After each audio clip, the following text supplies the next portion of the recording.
جبران ناصر نے وہ پیپر اٹھا دیا. جب پیپر اٹھایا تو وہاں پہ ہڑبڑی سی مچ گئی کیونکہ نظریں تو ان کی موبائل پر تھیں. انہوں نے فوراً آ کے موبائل پکڑنے کی کوشش کی, لیکن جبران ناصر نے عدالت کے اندر سماعت کے دوران, دلائل کے دوران وہ فون نکالا اور فون نکال کے جج کو دکھایا کہ سر یہ دیکھیں. اب میں آپ کو یہ بتاتا ہوں, تقریباً غالباً کہا جا رہا ہے 15 سے 20 منٹ کی کال ہو چکی تھی. 15 سے 20 منٹ کسی کو کال لگی ہوئی تھی. مجھے یہ سمجھ میں نہیں آ رہا, ظہیر اور شبیر جیل کے اندر موجود ہیں, وکلا یہاں پر ہیں, والدہ لاپتہ ہیں, تو وہ فون کس کو ملایا گیا تھا؟ جبران ناصر صاحب نے فون اٹھایا, اٹھا کے کہا دیکھیں سر یہ کال لگی. اتنی دیر میں جس نے فون رکھا تھا نا اس نے آ کے سائڈ کا بٹن دبا دیا. اب سائڈ کا بٹن دباتے ہیں, کال لگی. اگر واٹس ایپ کال لگی ہوئی ہے تو پھر تو نہیں ڈسکنیکٹ ہوتی, لیکن اگر نارمل کال لگی ہوئی ہے تو اگر آپ سائڈ کا بٹن دبائیں گے نا تو وہ ڈسکنیکٹ کا بٹن ہوتا ہے, بیسکلی کال ڈسکنیکٹ ہو جاتی ہے اگر لائٹ جائے, اور کال ڈسکنیکٹ ہو گئی اور فون آٹومیٹکلی لاک ہوتا ہی.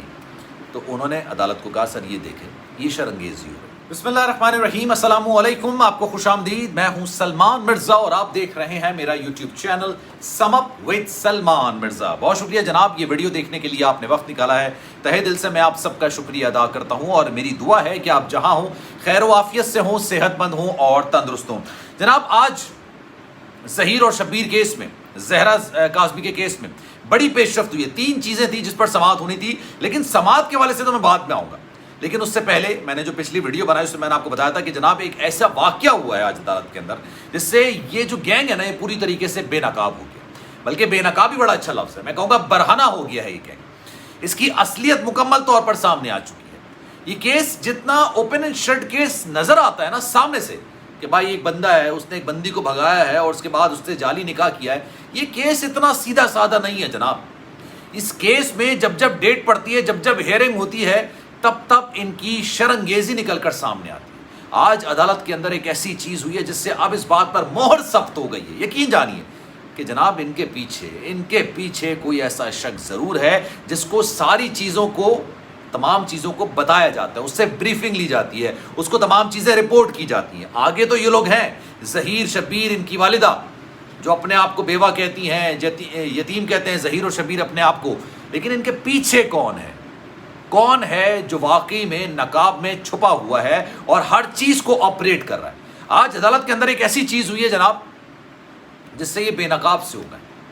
ہوتا ہی ہے, اگر آپ نے کورٹ رپورٹنگ دیکھی ہو, آپ نے کورٹ رپورٹنگ کی ہو, میں خیر دعا کرتا ہوں کہ آپ لوگوں کا کبھی کورٹ کچہری تھانے میں چکر نہ لگا ہو, نہ پالا پڑا ہو. لیکن جناب ہوتا یہ ہے کہ موبائل فون کا استعمال شدید منع ہوتا ہے, چاہے وہ ملزمان ہوں, وکلا ہوں. رپورٹرز کو تو یہ ہوتا ہے کہ جناب انہوں نے جو ریمارکس ہو رہے ہوتے ہیں, جو بات چیت ہو رہی ہوتی ہے وہ بھیجنی ہوتی ہے, مطلب وہ ٹکٹس استعمال کرنے ہوتے ہیں. فون پھر بھی استعمال کرنا منع کیا جاتا ہے, مطلب آپ فون پہ بات نہیں کر سکتے, آپ میسیجز کر سکتے ہیں, لیکن اس کے علاوہ ریکارڈنگ, اس کے علاوہ ویڈیو ریکارڈنگ سختی سے منع ہوتی ہے. آپ ویڈیو نہیں بنا سکتے ہیں عدالت کے اندر. لیکن اب ہوا کیا, آج 3 بڑی چیزوں پر سماعت ہونی تھی. پہلی سماعت ہونی تھی جناب, ظہیر کو ملاقات کرنی ہے بچی سے, جو مغویہ بچی ہے نا زہرا کاظمی, اس سے ملاقات کرنی, اس حوالے سے سماعت ہوئی. ظہیر اور شبیر کی درخواست ضمانت, اس پر دلائل ہوئے, بڑے طویل اور بڑے لمبے دلائل. اس کے ساتھ ساتھ جناب بچی کا 164 کے تحت بیان لینا, اس حوالے سے سماعت ہوئی. ہم تینوں سماعتوں میں, جو سماعتوں کے دلائل تھے اس میں جو یہ ملزمان کے وکلا ہیں انہوں نے بڑا طویل ٹائم لے لیا. بھائی بات پہ بات, بھائی ان کے ذہن میں یہ تھی کہ کوئی ایسی چیز ہے جو رہ نہ جائے. لیکن ابھی میں آپ کو بتاتا ہوں کہ جب جبران ناصر صاحب نے دلائل شروع کیے تو ہوا کیا. جب یہ تمام چیزیں ہوتی رہی نا, اس کے بعد جب جبران ناصر صاحب کے دلائل کا موقع آیا, جبران ناصر صاحب نے کھڑے ہو کر دلائل دینا شروع کیا. اچھا, ہر وکلا کے ساتھ ان کی ایسوسیٹ ٹیم موجود ہے. کوئی بھی وکلا ہوتے ہیں, بڑے وکلا ہوتے ہیں, اور جناب یہ ہائی کورٹس اور سپریم کورٹ کے جتنے وکلا ہوتے ہیں نا, ان کی فیسیں کم نہیں ہوتی ہیں, بڑی بھاری بھرکم موٹی تگڑی فیسیں ان کی ہوتی ہیں.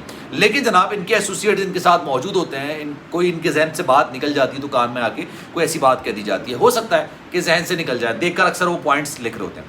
لیکن جناب جب یہ 3 چیزوں میں ان کی سماعت, ان کے دلائل مکمل ہو گئے, یعنی ظہیر اور شبیر کے دلائل مکمل ہو گئے, جبران ناصر صاحب کھڑے اور انہوں نے دلائل دینا شروع کیا. اس کے بعد میں آپ کو بتاتا ہوں کہ اصل سٹوری ہوئی کیا. جبران ناصر صاحب دلائل دینے کے دوران جو یہ ظہیر اور شبیر کے وکلا ہیں, ان کے ایسوسیٹس نے کیا کیا, موبائل فون آن کیا, کسی کو کال ملائی, کال ملانے کے بعد انہوں نے سامنے ڈیسک ہوتی ہے نا وہاں پر رکھ دیا اور اس کے اوپر پیپر رکھ دیا, فون کو الٹا رکھا, مطلب یہ اسکرین ہے فون کی, فون ملایا, سامنے والے نے فون اٹھا لیا اور اس کے بعد انہوں نے کیا کیا, فون اٹھا کے سامنے رکھ دیا, ایسے جیسے سامنے رکھتے ہیں لیکن الٹا کر کے رکھ دیا اور اس کے اوپر پیپر رکھ دیا. اچھا, جبران ناصر صاحب اپنے دلائل دے رہے تھے, ان کو پتہ نہیں چلا کہ بھائی ہوا کیا ہے, ایگزیکٹلی ہو کیا رہا ہے, کیا چیز کرنے کی کوشش کی جا رہی ہے. انہوں نے کہا نارمل ہے, ابھی کوئی آ کے سامنے آپ کے موبائل رکھ دے, آپ کو نہیں آئیڈیا ہوگا اور اسکرین بند ہوتی ہے, پتہ بھی نہیں چلتا. لیکن جبران ناصر صاحب کے جو ایسوسیٹس ہیں نا, ان کو آئیڈیا ہو گیا کہ جناب کوئی نہ کوئی تو ایسی چیز ہوئی ہے, یا تو اس کی ریکارڈنگ ہو رہی ہے یا پھر فون ہو رہا ہے, فون پہ ریکارڈنگ چل رہی ہے, یا تو کسی کی کال لگی ہوئی ہے, یہ تمام چیزیں ریکارڈ ہو رہی ہے. ریکارڈ ہونے کا ایسا کوئی تو بنتا نہیں ہے, لیکن ہو کیا رہا. جبران ناصر صاحب کے ایسوسیٹ اٹھے, انہوں نے آ کے ان کے کان میں بولا کہ سر آپ جو دلائل دے رہے ہیں نا, یہ دلائل اصل میں یا تو ریکارڈ ہو رہا ہے یا کسی کو فون ملا ہے, کیونکہ آپ کے سامنے جو فون رکھا ہوا ہے نا, وہ فون پہ کال لگی. اچھا, جبران ناصر صاحب نے سن لیا. ابھی تک جنہوں نے یہ شرانگیزی کی, جنہوں نے یہ حرکت کی, ان کو نہیں پتا چلا تھا کہ ہوا کیا. ان کو یہی لگا کہ جبران ناصر کے ایسوسیٹ ان کو کوئی پوائنٹ بتا رہے ہیں کہ جناب آپ یہ پوائنٹ مس کر گئے تو یہ پوائنٹ بھی آپ ذرا اٹھا دیں. بات چیت میں ہوتا یہ رہا کہ دلائل چلتے رہے. اس کے بعد ہوا یہ کہ جبران ناصر نے وہ پیپر اٹھا دیا. جب پیپر اٹھایا تو وہاں پہ ہڑبڑی سی مچ گئی, کیونکہ نظریں تو ان کی موبائل پر تھیں. انہوں نے فوراً آ کے موبائل پکڑنے کی کوشش کی, لیکن جبران ناصر نے عدالت کے اندر سماعت کے دوران, دلائل کے دوران وہ فون نکالا اور فون نکال کے جج کو دکھایا کہ سر یہ دیکھیں. اب میں آپ کو یہ بتاتا ہوں, تقریباً غالباً کہا جا رہا ہے 15 سے 20 منٹ کی کال ہو چکی تھی. 15 سے 20 منٹ کسی کو کال لگی ہوئی تھی. مجھے یہ سمجھ میں نہیں آ رہا, ظہیر اور شبیر جیل کے اندر موجود ہیں, وکلا یہاں پر ہیں, والدہ لاپتہ ہیں, تو وہ فون کس کو ملایا گیا تھا. جبران ناصر صاحب نے فون اٹھا کے کہا دیکھیں سر یہ کال لگی. اتنی دیر میں جس نے فون رکھا تھا نا, اس نے آ کے سائڈ کا بٹن دبا دیا. اب سائڈ کا بٹن دباتے ہیں, کال لگی. اگر واٹس ایپ کال لگی ہوئی ہے تو پھر تو نہیں ڈسکنیکٹ ہوتی, لیکن اگر نارمل کال لگی ہوئی ہے تو اگر آپ سائڈ کا بٹن دبائیں گے نا تو وہ ڈسکنیکٹ کا بٹن ہوتا ہے, بیسکلی کال ڈسکنیکٹ ہو جاتی ہے اگر لائٹ جو, اور کال ڈسکنیکٹ ہو گئی اور فون آٹومیٹکلی لاک ہوتا ہی. تو انہوں نے عدالت کو کہا سر یہ دیکھیں یہ شرانگیزی ہو رہی ہے. عدالت کو بتایا کہ سر یہ کسی کو فون ریکارڈ سنانے کی کوشش کی جا رہی ہے, جو میرے دلائل ہیں یہ کسی کو بتانے کی کوشش کی جا رہی ہے کہ جبران ناصر صاحب یہ دلائل دے رہے ہیں. میرے دلائل میں کیا کیا پوائنٹ سے بتایا جا رہا ہے. میں ہر ویڈیو میں, جو ویڈیو میں بناتا ہوں اس میں آپ سے یہ کہتا ہوں, میں پہلے نہیں مانتا تھا, میں کہتا ہوں انسان کو اپنی غلطی تسلیم کرنی چاہیے کہ یہ گینگ ہے. میں یہ نہیں مانتا تھا کہ یہ گینگ, میں نے کہا نارمل سا واقعہ ہے. ہاں یہ جو لڑکی ہے, مغویہ لڑکی, اپنی مرضی سے گئی ہے, لیکن اس کو ورغلا ہے, اس کی ذہن سازی کی گئی, مائنڈ واش کیا گیا. لیکن اب یہ اندازہ ہوتا ہے کہ بھائی ان کے پیچھے کوئی نہ کوئی ہے. آگے تو فرنٹ پر ظہیر شبیر اور ان کی والدہ ہیں, وہ جو لاہور میں بیٹھے ہوئے ترجمان وہ ہیں, لیکن پیچھے کون ہے؟ پیچھے جو ہے کوئی نہ کوئی اس کا چہرہ ہے, لیکن فی الحال وہ گمنامی میں ہے, لیکن ہر چیز اس کو سنانے کی کوشش کی جا رہی ہے. اب عدالت نے جب یہ حرکت دیکھی, انہوں نے سرزنش کرنی تھی, انہوں نے سرزنش کی. فون کس کا لگا ہوا تھا کچھ نہیں پتا چل سکا, نام کیا تھا کچھ نہیں پتا چل سکا, لیکن یہ پتا چل سکا کہ 15 سے 20 منٹ کی کال آلریڈی ہو چکی. اب آپ فیصلہ خود کیجیے کس کو سنانے کی کوشش کی جا رہی تھی. یہ جو وکلائیں بھاری بھرکم فیس لیتے ہیں, ان کو پتا ہوتا ہے سامنے والا کیا دلائل دے رہا ہے اور اس کے کاؤنٹر کیسے کرنا ہے. ان سب چیزوں کی ریکارڈنگ نہیں ہوتی ہے. جناب اس پر آپ کی کیا رائے ہے؟ میں چاہوں گا کہ کامنٹ سیکشن میں اپنی رائے کا اظہار آپ ضرور کیجیے. سلمان مرزا کو دیجیے اجازت. زندگی رہی, صحت رہی اور آپ کی دعائیں رہیں تو انشاءاللہ اگلی ویڈیو میں آپ سے پھر ملاقات ہوگی. جانے سے پہلے گزارش ہے, اگر آپ کچھ کہنا چاہتے ہیں تو انسٹاگرام پر فورم حاضر ہے, salman.mrz کے نام سے میرا اکاؤنٹ ہے, آپ چاہیں تو فالو کریں.